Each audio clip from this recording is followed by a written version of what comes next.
तो पूरी दुनिया की टेंशन इस वक्त बढ़ी हुई है कि अब आगे क्या होने वाला है। कहा यह जा रहा है कि इजराइल बड़ा हमला करेगा ईरान पर। तो सवाल यह भी है कि क्या इसके बाद ईरान खामोश बैठेगा। कल हमने देखा, कल 2 खेप में पहले 100 मिसाइल, उसके बाद 150 मिसाइल, यानी 250 मिसाइल अब तक ईरान की ओर से दागी जा चुकी है। हमारे साथ तमाम मेहमान इस वक्त जुड़े, लेकिन बड़ी खबर यह आ रही है इजराइल पर हमले के बाद ईरान के सर्वोच्च नेता खामनेई ने चेतावनी दी है कि जरूरत पड़ी तो इजराइल पर हमले और तेज होंगे। यानी जिस बात की आशंका जाहिर की जा रही है कि अभी तो ये सिर्फ ईरान की तरफ से ट्रेलर है, इसके बाद अभी ईरान और हमले कर सकता है। हमारे साथ एक बड़ा पैनल हमें इस वक्त ज्वाइन कर चुका है। हमारे साथ हैं प्रभु दयाल सर, फॉर्मर डिप्लोमेट हैं, सुधीर देवरे सर जो कि फॉर्मर डिप्लोमेट है, रिटायर्ड कर्नल अनुराग शुक्ला सर हमारे साथ हैं, रिटायर्ड ब्रिगेडियर शरदेंदु सर हमारे साथ हैं, retired group captain U K Devnath ji भी हमारे साथ हैं, और अकीब हमारे साथ जुड़ रहे हैं इजराइल से। अकीब, ये बताइए कि इस वक्त इजराइल में हालात क्या है। ईरान का तो दावा यहां तक है कि उसने मोसाद के हेडक्वार्टर को भी तबाह कर दिया। अभी इस वक्त इजराइल में हमें ऐसे बाहर से लग रहा है कि बहुत प्रॉब्लम है और सब कुछ अलग सिचुएशन चालू है, पर इधर अभी सब पूरी तरह से शांति है। सब लोग नॉर्मल टाइम पे उठ के काम पे जा रहे हैं। कोई भी तरह का डर नहीं है आज लोगों में। कल जब बॉम्ब गिर रहे थे, रॉकेट्स आ रहे थे, उस टाइम पे लोगों को लगा कि अभी आप तेल अवीव में हैं? मैं तेल अवीव से 35 किलोमीटर दूर रोशाइन करके एक शहर में हूँ। आपने मिसाइल के धमाकों की आवाज सुनी, आपने सायरन सुना? हाँ। तो क्या अभी भी लोग बंकर में हैं, सेफ जोन में हैं? क्योंकि कल ही खबर आई थी कि अगले आदेश तक नागरिकों से कहा गया है कि आप सेफ जोन में रहें, बंकर में रहें, बाहर ना निकलें। जी, तो कल जब रॉकेट्स आने का जब हमें पता चला, वो एप्लीकेशन पे आता है, बाहर सायरन भी बजता है, उस टाइम पे हम सब आराम से बिल्कुल बिना कोई टेंशन लिए हम अपने बंकर में चले गए। बंकर में खुद को लॉक कर दिया और होम फ्रंट कमांड के अपडेट के लिए हम लोग रुके रहे। उन्होंने कहा कि जब तक आदेश नहीं आएगा तब तक इधर से बाहर नहीं निकलना है। नॉर्मल तरीके से जो नॉर्मल मिसाइल आते हैं तब 1.5 मिनट के बाद बाहर निकल सकते हैं, पर इधर हमें कहा गया कि हम बाहर निकल ही नहीं सकते जब तक आखिर का आदेश आता है कि हम बाहर निकल सकते हैं। तो तब तक हम लोग लगभग आधे घंटे तक हम लोग अंदर थे बंकर में।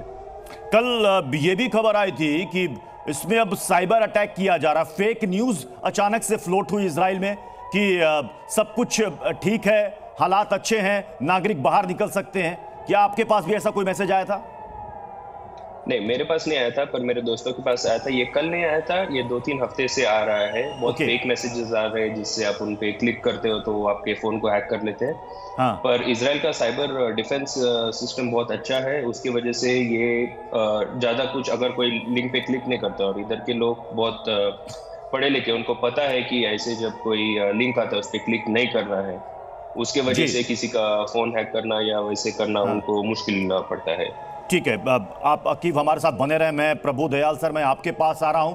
अब इस वक्त सबसे ज्यादा चिंता दुनिया की ये है कि क्या गल्फ वॉर छिड़ने वाली है जो एक लंबे अरसे तक इस क्षेत्र को जलाएगी। देखिए, मेरा मानना है कि इस वक्त पूरी दुनिया एक बहुत खतरनाक और नाजुक मोड़ पर पहुंच गई है। आपने अपनी कमेंट्री में कहा कि इम्कान लगाए जा रहे हैं कि क्या तीसरा विश्व युद्ध अब छिड़ गया है। देखिए, ईरान ने ये कहा है, उनके वजीर ने, फॉरेन मिनिस्टर ने, कि हमने जो अपना एक्शन लेना था वो पूरा हो गया है, हम आगे नहीं लेंगे। अगर इजराइल हम पे अटैक करेगा तब हम जरूर जवाबी कार्रवाई करेंगे। नाउ, इजरायली प्रधानमंत्री ने कहा है कि जो ईरान का अटैक है उसका बदला हम जरूर लेंगे। तो इस वजह से जो हालात पैदा हो रहे हैं वो ये साफ जाहिर करते हैं कि खतरा अभी और बढ़ेगा। अब इस खतरे को कौन रोक सकता? सिर्फ यूएन सिक्योरिटी काउंसिल रोक सकती है, लेकिन यूएन सिक्योरिटी काउंसिल का एक स्पेशल सेशन तो कन्वीन करा जा रहा है आज, लेकिन अभी तक जो हमने देखा है वो ये साबित करता है कि यूएन सिक्योरिटी काउंसिल ऐसे मसलों को सुलझाने में पूरी तरह से नाकाम है। क्योंकि वो बटी तो हुई। क्या सुधीर सर बातचीत की सारी गुंजाइशें खत्म हो चुकी हैं? देखिए, मुझे लगता है कि ये मामला सिर्फ ईरान और इजराइल के बीच में नहीं है। अब वो देख रहे हैं कि अमेरिका में भी इलेक्शन होने वाले हैं। हाँ। वहाँ पूर्व राष्ट्रपति ट्रंप ने जो पोजीशन ईरान के बारे में ली थी, अब उसका भी उनके मन में विचार होगा अभी। तो नेतन्याहू ये भी सोचते होंगे कि अब इस समय अगर वो कुछ ऐसे एक्शन ईरान के खिलाफ ले ले तो उनको उसमें अमेरिका की इलेक्शन पर भी उनका असर पड़ सकता है। और उन्होंने देखा है कि इधर गाजा में उन्होंने जो एक्शन ली उसके बारे में कई देशों ने तो ह्यूमैनिटेरियन क्वेश्चन पे अपना कंसर्न व्यक्त किया, मगर ज्यादा तो कुछ कर नहीं पाए उसमें। तो इसीलिए इजराइल तो जो मन में है उनके वो कर रहे हैं अभी। और उन्होंने हिजबुल्लाह के जो नसरल्लाह को जो मार दिया है उसमें वो एक्शन इतनी जबरदस्त की है उन्होंने कि उसके नतीजे मिडिल ईस्ट में भी अनेक किस्म के हो गए हैं। मिडिल ईस्ट में भी कई सुन्नी लोग हैं, हाँ। वो उन्होंने तो उसमें खुशी मनाई है। सर यही मैं समझना चाहता हूं कि अगर ईरान पर डायरेक्टली इजराइल कोई बड़ा हमला करता है तो शिया और सुन्नी देशों का रोल मिडिल ईस्ट में क्या होगा? क्या वो तटस्थ बैठेंगे, अपने आप को इस वॉर से अलग रखेंगे, या फिर वो रिएक्ट करेंगे? नहीं, अभी ऐसा है कि दोनों के बीच तो बहुत गंभीर समस्या है, शिया और सुन्नी के बीच। मगर पैलेस्टीन के बारे में जो रवैया इजराइल ने अपनाया है उसके बारे में तो सभी अरब देश एक तरफ है। इसीलिए ये शिया सुन्नी जो उनके जो फर्क है, जो डिफरेंसेस है, ये इजराइल के अभी का जो रवैया है उसमें तो वो नहीं आगे आएंगे, शायद वो अभी वो नीचे रखेंगे इसमें। शरदेंदु सर, हमने देखा कि कल 250 मिसाइलों से अटैक होता है जिसमें हाइपरसोनिक मिसाइल का भी इस्तेमाल किया जाता है, और बाकायदा ईरान की तरफ से कहा जाता है कि इसमें इमाद है, गदर है, फतेह 2 है। 12 मिनट से भी कम का वक्त लगता है इन मिसाइलों को ईरान से इजराइल में अटैक करने में। और कहा यह भी जा रहा है कि पिछले साल का आंकड़ा 3000 से ज्यादा बैलिस्टिक मिसाइल ईरान के पास है। तो क्या जो ईरान कह रहा है कि अभी ये ट्रेलर है, आने वाले कुछ घंटों में ईरान क्या फिर से एक अटैक कर सकता है क्या? देखिए, ईरान ने अपनी स्थिति बिल्कुल क्लियर कर दी है। उसने जो इस तरीके का सैल्वो फायर किया है जिसमें तकरीबन 300 हाइपरसोनिक मिसाइलें और mix of different types of missiles को लॉन्च किया है, ये इसका एक जवाब था जब नसरुल्लाह मारा गया और जिस तरीके से हमास की लीडरशिप को ख़त्म किया गया और जिस तरीके से ग्राउंड ऑपरेशन सदर्न लेबनान में चल रहे थे। तो एक रिस्पॉन्स था। कहीं ना कहीं देखिए, ईरान की क्रेडिबिलिटी क्वेश्चन मार्क लग रही थी। अगर वो ये रिस्पॉन्स नहीं देता तो हूतीज़, हिजबुल्लाह, हमास और तमाम नॉन स्टेट एक्टर ये क्वेश्चन कर रहे थे कि हम तो पूरी तरीके से युद्ध में लगे हुए हैं, लेकिन जिस तरीके का सपोर्ट ईरान से आना चाहिए था वो नहीं आ रहा है। लिहाजा उनकी स्थिति बहुत ही अजीब सी हो रखी थी, ना चाहते हुए भी ईरान को ये कदम उठाना पड़ा। और साथ में एक सॉलिडारिटी दिखाया ईरान ने कि वो उनके साथ लगातार खड़ा हुआ, उनको मिड सी में नहीं छोड़ा हुआ। लिहाजा इस तरीके के हमले करना इनके लिए बहुत जायज़ था। और तमाम देखिए, एक तरीके से जो ईरान है एक वीक नेशन की कैटेगरी में जा रहा था अगर वो इस रिस्पॉन्स को नहीं करता। तो जिस तरीके से उसने रिस्पॉन्स किया है, कहीं ना कहीं मेरा मानना है कि जो थ्रेट एनालिसिस है इजराइल की वो कहीं लैक कर गई। उसने ये नहीं सोचा था कि ईरान हाइपरसोनिक मिसाइल और इतने डिफरेंट तरीके के मिसाइल को उनके ऊपर लॉन्च करेगा। उनका मेन एयर डिफेंस देखिए आयरन डोम पे डिपेंड करता था। उनके पास हालांकि टियर सिस्टम में एयर डिफेंस है, लेकिन मेजर स्टे उनका आयरन डोम था। और आयरन डोम इस तरीके की मिसाइल यूके देवनाथ सर, इसी अप्रैल में ईरान के द्वारा ड्रोन और मिसाइल अटैक इजराइल पर किया गया था जिसको इजराइल ने नाकाम कर दिया था। क्या इस बार का भी ये हमला पूरी तरीके से नाकाम हो चुका है जैसा इजराइल बता रहा है? क्योंकि ईरान का तो दावा है कि एयरबेस उड़ा दिया, मोसाद के हेडक्वार्टर को हमने तबाह कर दिया, लेकिन अभी तक इजराइल से ऐसी कोई तस्वीर सामने नहीं आई। ईरान ने अप्रैल में जो सा हमला किया, उस हमले में उसने दो चीज़ें सीखी। एक तो ये थी कि अगर ड्रोन या यूएवी जैसे क्रूज मिसाइल भेजेगा तो उनकी स्पीड होती है 1 घंटे में 1000 किलोमीटर 1200 किलोमीटर, तो 2200 किलोमीटर जाने में उनको 1.5 घंटा 2 घंटे का समय मिल रहा था, जिसको कि ज़्यादातर यूएस एयरफोर्स और इजरायली एयरफोर्स के फाइटर विमान ने और एयर डिफेंस सिस्टम ने इंटरसेप्ट कर लिया सऊदी के एयर स्पेस के ऊपर, जॉर्डन के एयर स्पेस के ऊपर। इसीलिए इस बार का जो हमला है उसमें उन्होंने ईरान की जो आईआरजी के टॉप कमांडर्स थे उन्होंने डिसाइड किया कि इस बार वो ऐसे सिस्टम्स यूज करेंगे जिनकी गति बहुत ज़्यादा हो, हाइपरसोनिक हो। उनकी स्पीड होती है हाइपरसोनिक मिसाइल, जैसे आपने नाम लिया फतह, उसकी स्पीड 1 घंटे में 6000 किलोमीटर से भी ज़्यादा है, यानी वो 2000 किलोमीटर का जो डिस्टेंस है वो महज 15 मिनट में या उससे कम में भी कवर कर लेगी। इससे हो क्या गया कि इस बार अप्रैल के हमले के बनिस्बत ज्यादा प्रतिशत वेपन सिस्टम जो है इजराइल की सरजमीन पे जाके फटे।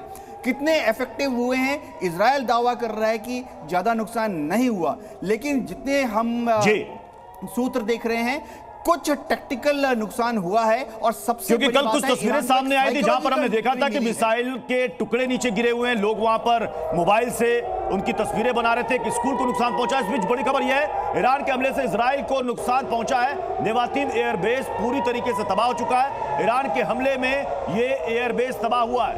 नेवातीम एयरबेस पर खड़े थे F-35 जेट्स और ये तबाह हुए हैं। कल ही ईरान ने दावा किया था कि हमने जो ये अटैक किया है 80% हमारे मिसाइल ने टारगेट को अचीव किया है। और ईरान ने कल ये दावा किया था कि इजराइल को बहुत नुकसान पहुंचा है, लेकिन इजराइल इसे मानेगा नहीं।